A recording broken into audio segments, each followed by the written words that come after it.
All of our mistakes are never forgotten. By Starless and Bible Black.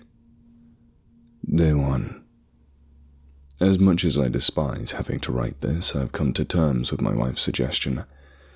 When I first told her of my assignment in the Arctic, she refused to let me leave. With time, she came to accept it. Under one condition, of course. She wanted me to keep this log whilst I'm out there. If I'm going to be stuck with a bunch of guys in an outpost for 1 month for what she calls a total sausage fest, she wants me to have something I can share my feelings with. She's convinced that none of my fellow employees will be open for a personal discussion, and that bottling up my feelings will cause me to have a mental breakdown. I can be alone for weeks and not be bothered one bit, but there's no convincing her of that. Any effort I put forth at this point will be fruitless. I apologize for the long explanation, but that's just how I am. If I end up going off on some sort of tangent, I hope that I catch myself before writing pages of irrelevant information. Wait, why am I writing this? Like someone's going to read this. I hope no one reads this load of trash. I'm just keeping my promise to my wife so she can stay happy. If anyone ever does read this, I hope they enjoy the ramblings of a bland man. As I was saying, I'm writing this journal whilst on my Arctic assignment. Actually, let's call it an expedition. That makes it sound a little more exciting. This expedition was put together by the company that I work for called Hornbeck Offshore. We specialize in machines called ROVs, which stands for Remotely Operated Vehicle. They're mainly used in the oil field for servicing rigs, vessels, whatever the client pays us for. However, we were recently rented out by a division of the federal government for some observation under the Arctic ice. I can't remember which agency it is, since I had fallen asleep during the meeting. All I know is that I have to go with the team, because I'm one of the most experienced mechanists. Apparently, I'm going to have my own shop adjacent to the main building. I have no clue how much that cost them to build, but the government is going to pay for everything, so I really don't care. Oh, there's a knock at my door. I guess we're finally ready to catch our shuttle to the airport. It's going to be a roughly 19-hour flight, so I'm going to bring a bottle of NyQuil. I can hardly stand some of these people in the office. I can only imagine what a pleasure they'll be in a confined cabin of an airplane. I'm taking one last look over the shop from my office window. Everyone's left already, and I've just been killing time at the computer. I better turn off all the lights so my boss doesn't fire me for running up the electric bill. I'll try to update this every few days, but no promises. Apparently one of our employees has an external hard drive full of movies, so this excursion may not be as miserable as I originally anticipated. Day 2. As I had been hoping, I slept through almost the entire flight yesterday. As soon as the airplane took off, I took my NyQuil and waited for it to put me out. Before I fell asleep, I had someone sit in the vacant seat next to me. I was so tempted to ask him to move, but decided to keep my mouth shut. If I managed to piss the guy off, I would still be stuck in the same building as him for the next month. That wouldn't end well. I remember him shaking my hand and introducing himself, but I can't remember what he said his name was. By that time, I was half asleep and not really paying much attention. He remained silent after that, but didn't change seats. I fell asleep with my head against the window and pressure building in my ears. When I finally awoke, I let out a long yawn and popped the pressure that built up in my head. I had forgotten to take the decongestion my wife bought me, but it wasn't that bad compared to what had occurred on the flight whilst I slept. Apparently one of the computer technicians had too much to drink and ended up vomiting all over the bathroom. It got cleaned up, but still took both flight attendants to do so. As I left my seat to use the bathroom, I passed the drunk man. He had been placed in his seat and had the seatbelt pulled tight. I guess either flight attendants or some of my co-workers had restrained him. No matter who did it, I was thankful. I also prayed he wouldn't continue with this behavior when he got to the base camp. I remained awake for the remainder of the flight, which was only about an hour. I occupied my time by catching up with the news on my laptop. Luckily, my company hadn't been cheap and booked us a plane with Wi-Fi. Although the base was supposed to have internet access half the time at best, it didn't really bother me. I vaguely remember my boss saying that the signal was infamous for dropping out at random times. The plane touched down rather roughly. The jeep I drove back home was far worse. I stretched and grabbed my bag from under the seat in front of me, following my fellow employees outside. The wind struck me first, causing me to grab the brim of my hat. As I descended the stairs, I had to keep my eyes narrow to slits to avoid stinging pain. Once my feet finally touched solid ground, or possibly solid ice, I set down my bag and placed my hand over my eyes. Nothing but white. I don't know why I was surprised. I acted as if I expected to see rolling plains or grassy hills. Instead, I was met with the barren white landscape as far as the eye could see. Of course, there was a small one-story building a short distance off. A radar dish barely taller than the roofline stood next to it in a rusty steel structure. I felt pity for whoever had to work at that miserable place. "All right, everybody, I need you in groups of 3 for the ride over to the base camp," I heard my boss call. He stood in front of all of us, with a clipboard in his hand. Everyone refused to move, instead standing in silence and pulling their parkas tight around their bodies. "Don't just stand there! I didn't get paid an extra 30% of my salary to stand freezing my balls off while you assholes stand around like penguins. Move!" He shouted the last word, causing everyone to scramble into groups of 3. By the time I had picked up my bag, there was only one group left that had 2 people. As I walked over to join them, I recognized one of them as the man that sat next to me on the flight. Joining them, he looked over his shoulder and made eye contact with me. "Hey man, it's you. Did you get enough sleep?" he asked in a tone that seemed unnaturally joyous. I hadn't noticed it the night before, but he spoke with a thick country accent. "Yeah," I replied hesitantly. "I got plenty. I'll need it for the big day we have ahead of us." He smiled and nodded his head in acknowledgement. "You seem like you slept hard. I had to switch seats because you were leaning over on me." I scratched the back of my head and tried to hide my embarrassment. "Yeah, sorry. I don't stay still when I sleep." "What did you say your name was again?" The man had flipped his sunglasses down to save his eyes from the harsh sunlight reflecting off the snow. "John McCready," I said, extending my hand to shake his. With both of us wearing thick gloves, we barely were able to grasp each other's hands. "I'm Drake Mason. Now that I think about it, I think I remember seeing your face around the shop when I've been there on occasion." I smiled, not really knowing how else to respond. "All right, everyone, grab your belongings and pile into the vehicle. We have another few hours to the base camp, so get comfortable." Our respective groups walked over to the snow vehicles that sat in line. They were painted orange, but had long faded in the beating sun. The lettering on the side, SM100S, had formed brown spots due to rust. We all packed onto the snow crawlers, which rumbled to life with a plume of smoke from the exhaust. I sat with Drake in the back, while someone whose name I didn't know sat in front with the driver. As we pulled away, I looked out the window towards the small building. There was what looked like a person standing in the open doorway. I don't know how, but this individual seemed to be bent over in the doorway, as if too tall to fit under it normally. Although hardly striking me as dangerous, it filled me with a sense of unease. As we drove away, the person walked back inside, never breaking his gaze from our departing fleet. I turned to Drake, looking to see if he had noticed the man as well. He had occupied himself by opening a book. I took it that he hadn't seen the creepy guy, so I decided not to bother bringing it up. It wasn't worth freaking him out over such a small incident. I barely knew him, and didn't want my first impression to be that of a rambling lunatic. The drive to the base wasn't that bad, save for the driver trying to start up a conversation every few minutes. I'd never really been a big social person, and I sure as hell didn't feel like starting now. When we finally arrived at the base, I had grown tired once again. Perhaps I had jet lag, or perhaps I was getting a taste of how low my energy was going to be whilst I was out here. Even though I had gotten plenty of sleep on the flight, I was beginning to feel fatigued.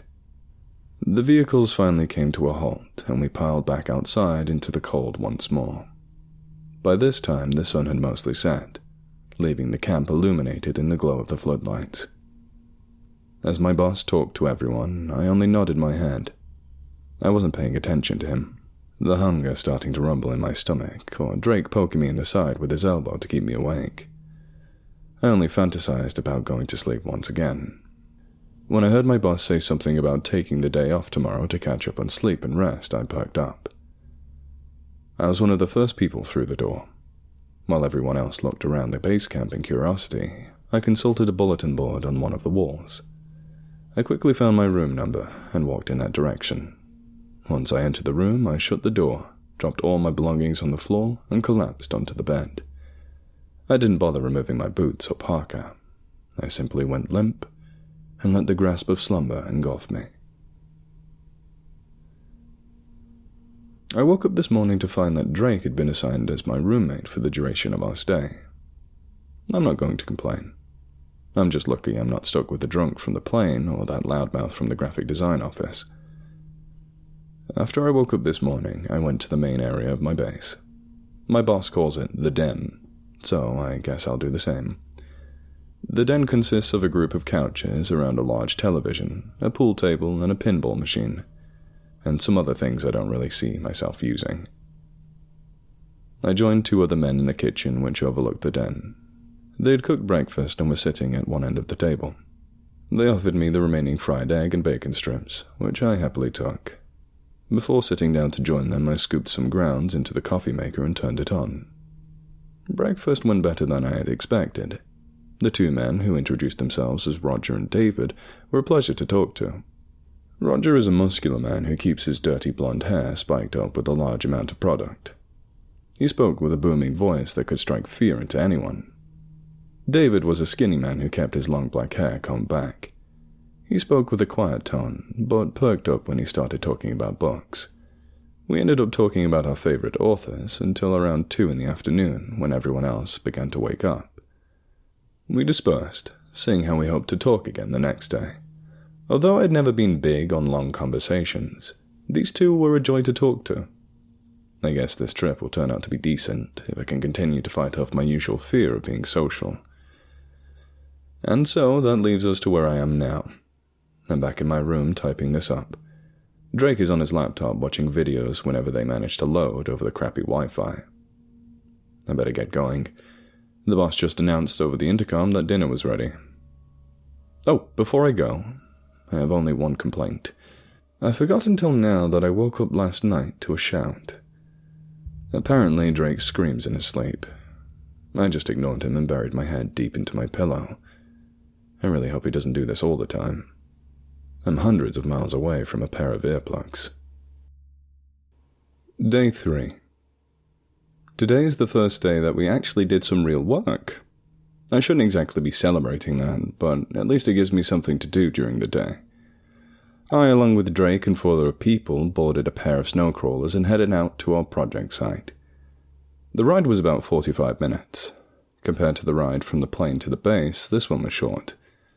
A team had come out a couple of weeks ahead of us and set up a temporary building near a large hole in the ice. Although the portable shelter was nothing to brag about, it had a heater. That's all I cared about. After a quick tour of the facility, we got to work. My job was to monitor the gauges on one of the screens. If the pressure in one of the pneumatic arms went out or something like that, it was my job to go out to the ROV when it returned to land and remove the broken piece. We had brought a spare part for everything on the robot. I would place the new part on and fix the busted one when we got back to camp. Luckily, nothing went wrong today, so I mainly sat at the table talking with Drake. He would occasionally have to tend to a software issue with the computers, but it never took long. Overall, the day went by at a decent pace. By the time we were ready to head back to camp, I had worked up an appetite. One of the team members had forgotten to bring our lunch, so I wasn't too pleased with that. The drive back to base seemed longer than it should have been, mainly due to my stomach only becoming noisier. As we neared the base, the floodlights turned on to illuminate it. The sun had begun to set whilst we were at the expedition site, and by now had almost completely gone down. As soon as the snowcrawler came to a halt, I flung open the door and ran inside. Rounding a corner, I ran through the den and into the kitchen. I yanked open the door to the fridge and grabbed the pre-made sandwich that the arsehole had forgotten to pack.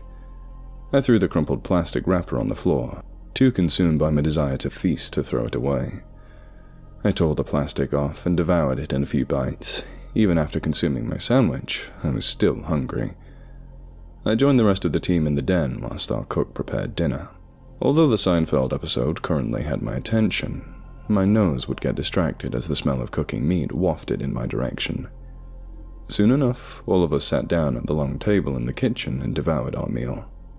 I sat with Drake, along with Roger, David, and a couple other people I recognized from the expedition today. In between bites of pork roast, we talked about our lives back home and got to know each other a little better. I can't believe I'm saying this, but I'm actually starting to become social. I guess my wife was wrong. Maybe I don't need to keep this log. On the other hand, writing these entries does give me some quiet time to myself. I guess I'll keep writing. Maybe I'll enjoy reading these someday in the future.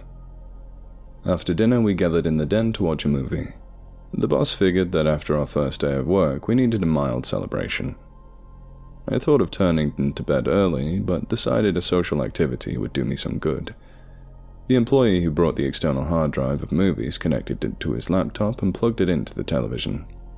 After scrolling through a list, he clicked a movie and started it. He had chosen a movie I remember being in theaters when I was a kid. John Carpenter's The Thing. For those of you who don't know what this movie is... Wait, there I go again, acting as if I have some audience interested in my ramblings. Never mind, I just won't bother correcting myself anymore. As I was saying, The Thing is about a team in the Arctic who end up having a shape-shifting alien infect people in the camp.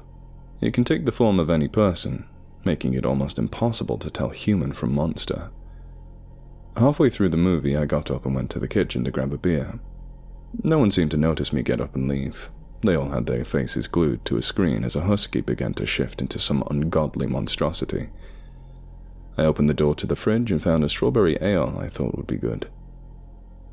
As I turned back to the den, I caught sight of Drake staring out the window to my left.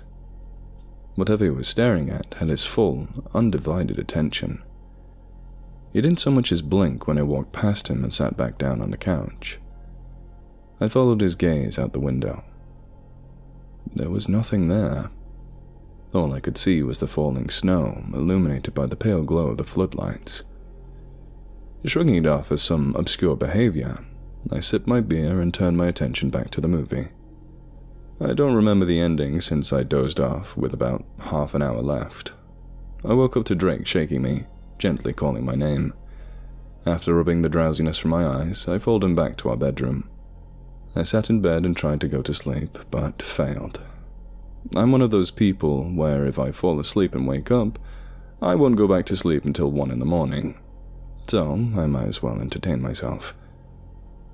Currently, Drake is cursing at his laptop for dropping the internet signal. The poor guy's been trying to send the same email to his wife and kids for about an hour. I'm sitting with my laptop typing these words. I can finally feel myself getting tired, so at least I can go back to bed. It's 2 in the morning, and we have to wake up at 8 to head back to the expedition site. Better turn in. I'll need as much sleep as I can get. Day 5. Yesterday went a little rough for me. I woke up and went out to the expedition site. I had only gotten 6 hours of sleep, making me groggy the duration of the workday. Drake kept me company and made conversation as much as he could. I give him kudos for trying to keep me awake. If only I could have put forth as much energy trying to stay awake as he was giving me to keep me from faceplanting into the table. Close to the end of the day, the ROV had to be pulled back to the surface. One of the flotation blocks had come off, causing the vehicle to be pulled back to the surface via its tether cord. Apparently, the pilot had tried to explore a small cabin structure and scraped the block clean off. By the time I had undone the bolts on the frame that had once held the flotation block, it was too late to put the new one on and continue work. I was told that by the time the ROV could have flown back to the spot of interest, we would have 5 minutes before it needed to be turned back around. I relished the idea of a short work day. I kept my excitement hidden, not wanting my boss to regret his decision. We all piled into the snow crawlers and headed back towards the base camp an hour early. After dinner, I played some video games with Roger and David, then turned in for the night. Instead of heading out to the expedition site today, I stayed in my shop to craft a new flotation block from the stock we had brought down here. I had never stepped foot in the shop, but expected it to be on a much smaller scale than the one back home. Upon opening the door, I was greeted with new machines lining the walls. Although the shop was 1/4 the size of my other, it had half as many tools. It felt a little more cramped than I would have liked, but I wasn't going to complain. I spent the day machining a solid block of condensed foam to a set of plans on a nearby table. Apparently, the government had given my company enough money to where they bought a Bluetooth speaker for me to use. As I worked, the playlist of Pink Floyd, King Crimson, Rush, and other such artists played in the background. I took a break for lunch, sitting with David and Roger at the table in the kitchen. They had been brought along to create maps, spreadsheets, and other collections of data that the ROV gathered. Whenever we brought back information one day, they would spend the following making sense of it, and sorting it in a neat and organized manner. I still didn't know what we were doing, and the two of them tried to explain it to me. I failed to comprehend the gibberish that left their mouth. Roger had said something about mapping the ocean floor. David was a marine biologist, so his explanations made even less sense than Roger's. I finished my lunch and went back out to the shop to finish my work. Spending another hour working away with the foam to the smallest detail, I finally finished. I glanced down at my watch to find it was only 4 in the afternoon. Drake and the team weren't due back for another hour. I grabbed a flotation block, along with some other supplies to bring with me to the expedition site tomorrow, and turned off the shop lights. Stepping out into the cold, I zipped up my parka and dreaded the short walk back to the main base camp. As I walked through the snow that had fallen overnight, I glanced over at the mountain range that dwarfed our camp. Some members of the team had wanted to take a helicopter up there and ski down, but the boss prohibited it. He said something about, "Our insurance doesn't cover you being a bunch of dumbasses." He'd never been too pleasant back home, but the cold only seemed to irritate him further. That's why I kept my distance. Suddenly, something on one of the mountains caught my attention. At first, I thought my eyes were playing a trick on me. I used my free hand, not holding the flotation block, to rub my eyes. I looked at the same spot again to see it was still there. I couldn't make out the shape too well. All I could see was a tall, slender black shape. Although my guess is rough, I estimated it to at least be 10 feet tall. It stood still, not moving a single bit. Even whilst writing this, I find it hard to believe what I saw. This wasn't like me seeing Bigfoot or some demon. What I saw didn't scare me or make me piss myself on the spot. It just filled me with an overwhelming sense of dread. Even now, I faintly feel its effects fatiguing my body and weakening my mind. I wish I could describe in better detail everything that I felt in that moment, but I can't. It filled me with a feeling of trepidation that I had never come close to feeling before. Drake is asleep now, and I probably should do the same. I locked the door and drew the curtains over the window just a few minutes ago. I kept telling myself that what I saw wasn't something alive, but merely a man-made structure of some sort. Jesus, I should stop. Working myself into a sleep-deprived fit isn't the answer. I just need to get some rest and think this through. Day 9. I've come to the conclusion that what I saw was just a figment of my imagination. My wife had warned me that being in an isolated place like this can make a man go mad. But I know I'm not on the brink of insanity or anything like that. What I saw was simply a trick my eyes were playing on me. Nothing more, nothing less. Ever since that day, I've pushed it to the back of my mind and ignored it. I haven't talked to Drake, Roger, or David about it. There's no point bothering those poor men with my delusions. The past few days have gone without any problems. Drake and I had gone out to the expedition site and sat in the portable building whilst the ROV does whatever it was rented out to do. Luckily, the only part I had to replace so far was the flotation block. Although I'm pleased that I haven't had to replace any parts, the days are just boring, sitting in that building. Drake does a good job trying to keep my attention, but I still wish I was at least back at base camp watching a movie on the television. When we returned to base camp yesterday, Roger and David were doing their work, but had the television on all day. I'm starting to grow a little envious. They get to have a television, while the only entertainment I have is the strange ice patterns that are forming on the window of that building. I know it's a crazy idea, but I'm tempted to purposely break a piece of the robot just so I can be in the shop with my music. Even a little music would cure my boredom. I seem to have forgotten why I'm typing this entry to begin with. It wasn't to inform you how I spent the past few working days in a boredom-fueled daze. Something happened last night. And to answer your question right off the bat, the answer is no, no one died. Drake just told me something that I find a little unsettling. He didn't tell me that he was planning on killing everyone in the camp or doing something else dangerous. He didn't act like some stereotypical madman in a horror film. What he said was just unnerving. As soon as he had finished eating dinner, he left the rest of us and went back to his room. I stayed in the den with a few of the others, had a couple of beers and watched The Fog. It must have been around midnight when I finally left the den and came back to our room. When I opened the door, I was met with the sight of Drake staring out the window like the other night. However, this time his face was pressed up against the glass. Although I was hesitant to get closer to him, I found myself inching forwards in his direction. "Drake?" I asked him. "Are you alright?" He must have been in some kind of deep trance, because when I asked him that question, he immediately turned around and covered his mouth to stop a scream from escaping. His eyes were open wide with fear, and the hands covering his mouth trembled. "Seriously, man, if there's something bothering you, you can tell me." I was never all that comfortable with people opening up to me, but I felt this time I had to do it. I couldn't have my roommate remaining in a constant state of fear the rest of our time here. Drake slowly uncovered his mouth, his hands shaking even more violently as he placed them down at his side. You've seen it too, haven't you?" He spoke with fear strangling his throat, causing him to choke on every word.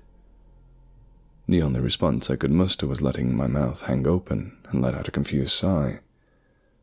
I shook my head and finally found some words to say. "What in God's name are you talking about? There's nothing out there but snow and ice." Drake shook his head. His eyes darted back up towards the window. His body shook, and he returned his gaze to me. "I know you've seen it. I can tell you have." At this point, I started to become more aggravated than concerned. I turned around and glanced out the hallway to see if anyone was listening to us. After I was certain that everyone else was asleep or in the den, I shut the door and locked it. "All right, Drake," I said with a tone of irritation in my voice I wasn't bothering to hide. "You need to tell me what the living hell you're talking about.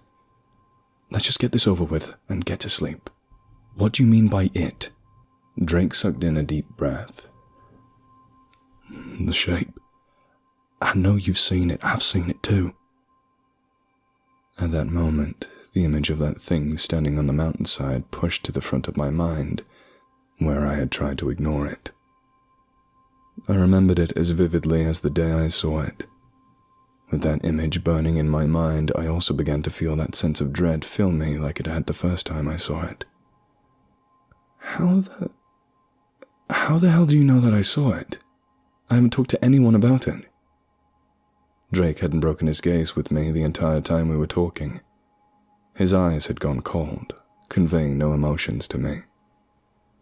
"Because you're acting just like my grandfather when he saw it." I widened my eyes in confusion to let out an exaggerated breath. "Well," I said as I pulled my chair up next to his bed, "I guess we're going to be here a while." I took my seat and motioned for him to continue. "You acted just like my grandpa when he saw it." What you're seeing is something called the Shape. I know something with a name like that doesn't sound terrifying at first, but I haven't seen anything terrify a grown man as much as this thing did. When I was growing up, my grandfather lived with me and my parents. And although his mind was still sharp, his body had long since begun to fail him.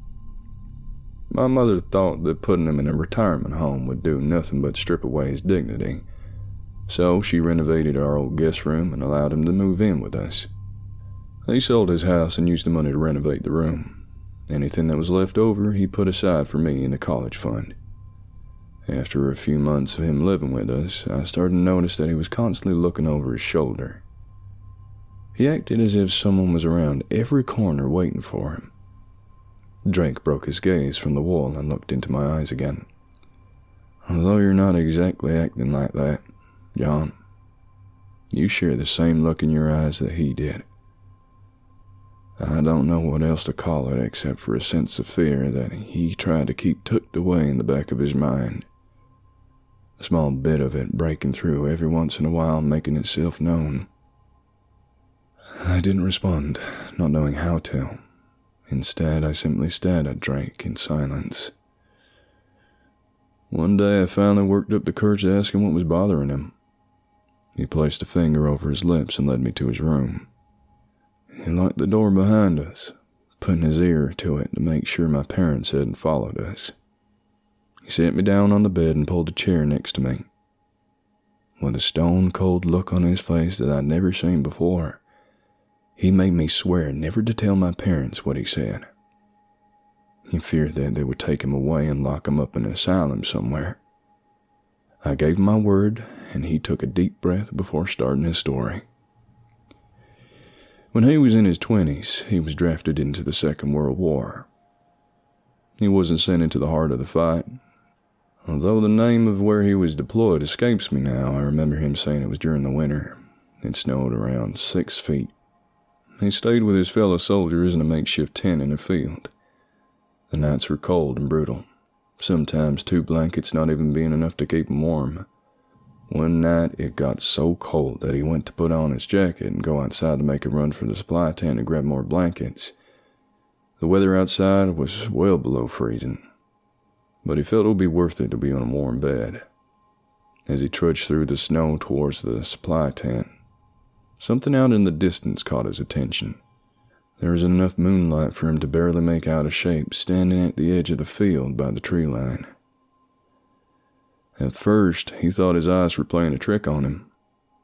However, he soon found the shape slowly starting to move in his direction.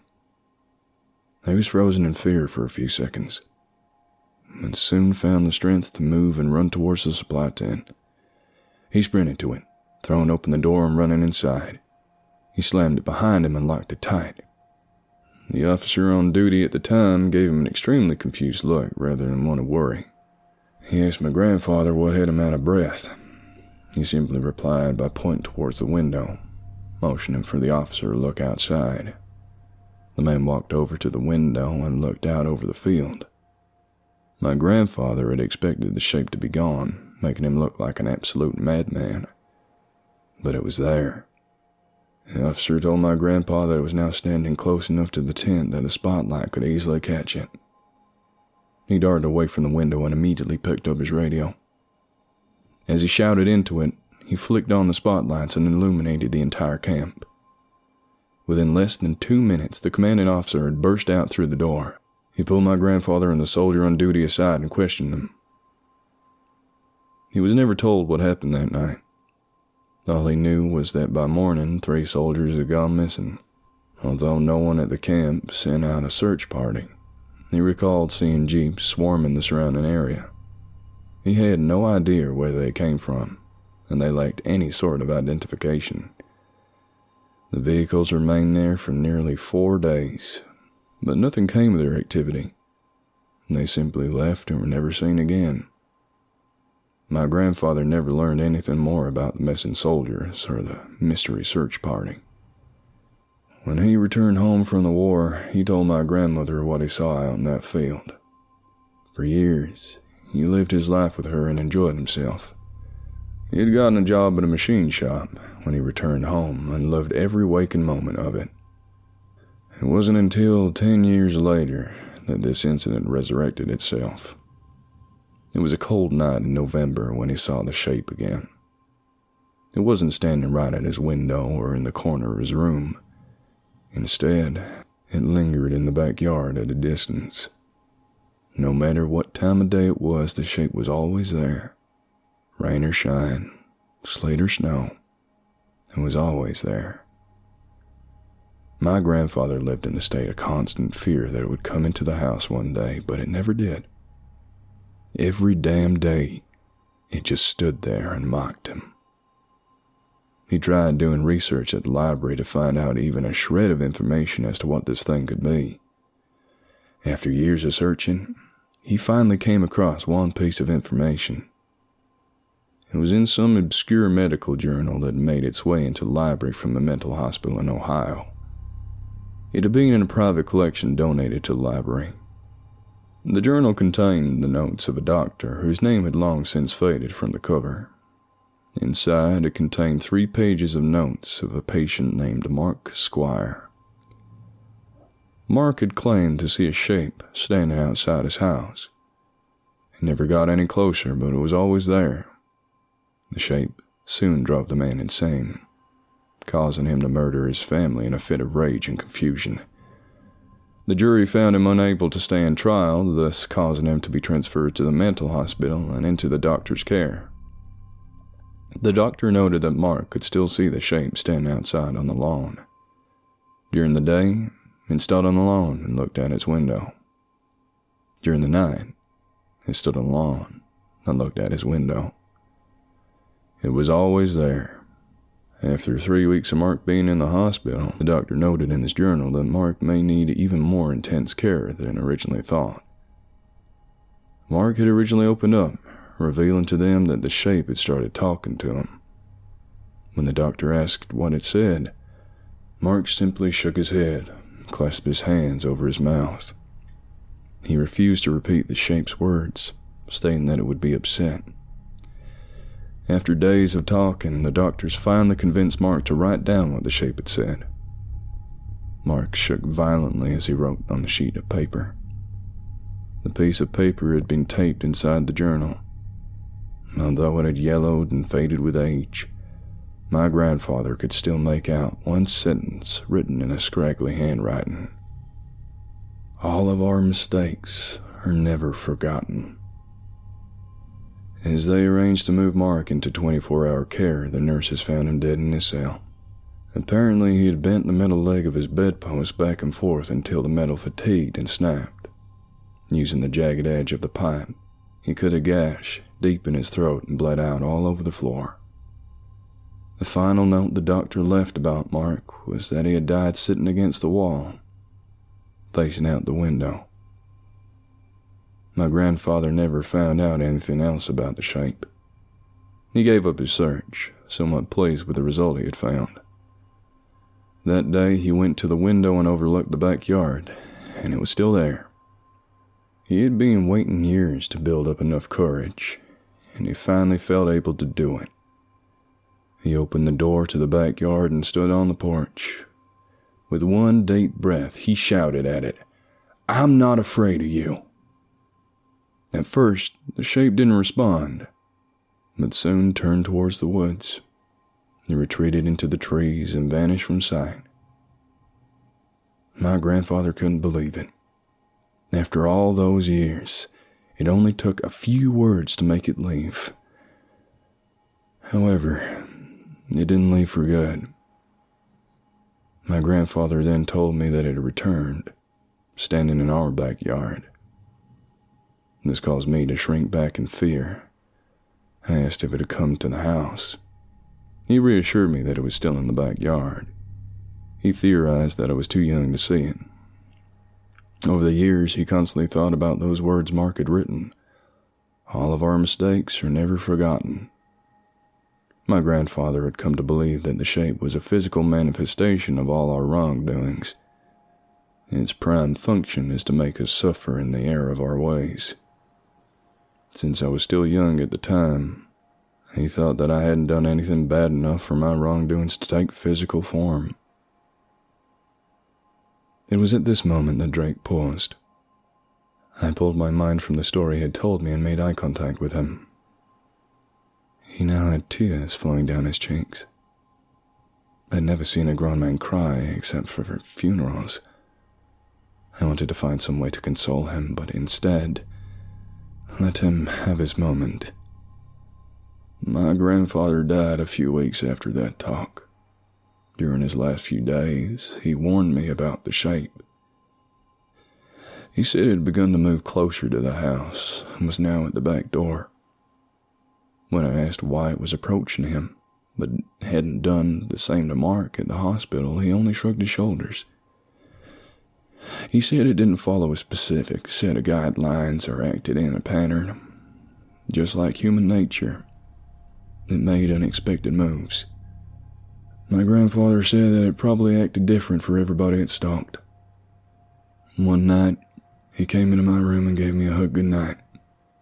He said that the shape made its way right outside his bedroom door. He knew his time had come, and there was no place he could run. With tears welling in my eyes, I told him goodbye. I didn't sleep that night. Instead, I lay in my bed with the covers pulled over my head. When the morning finally arrived, my parents opened the bedroom door and rushed me into the living room. They told me to stay seated on the couch. My mom ran into my grandfather's room whilst my grandfather dialed the phone in our kitchen. He had suffered a heart attack that night. Although my parents saw it as a surprise, I knew exactly what it was. I didn't speak a word of what my grandfather told me. I simply sat on the couch and waited for the ambulance to arrive.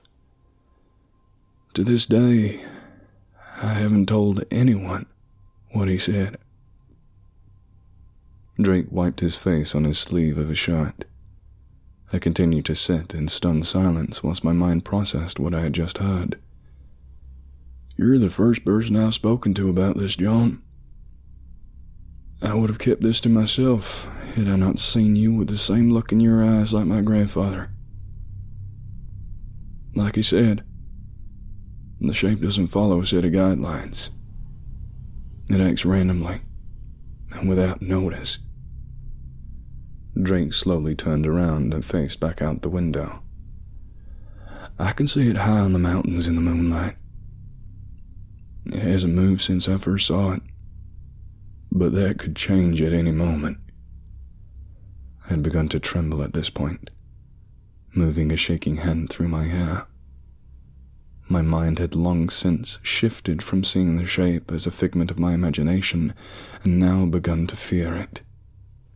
But why here? I asked with an obvious tone of panic in my voice. Why is it coming for us here? I wish I could give you an explanation, but I can't. The shape works without reasoning. Drake turned to me and remained silent as we made eye contact. I just pray to the Lord above that it doesn't come down from the mountain before we leave.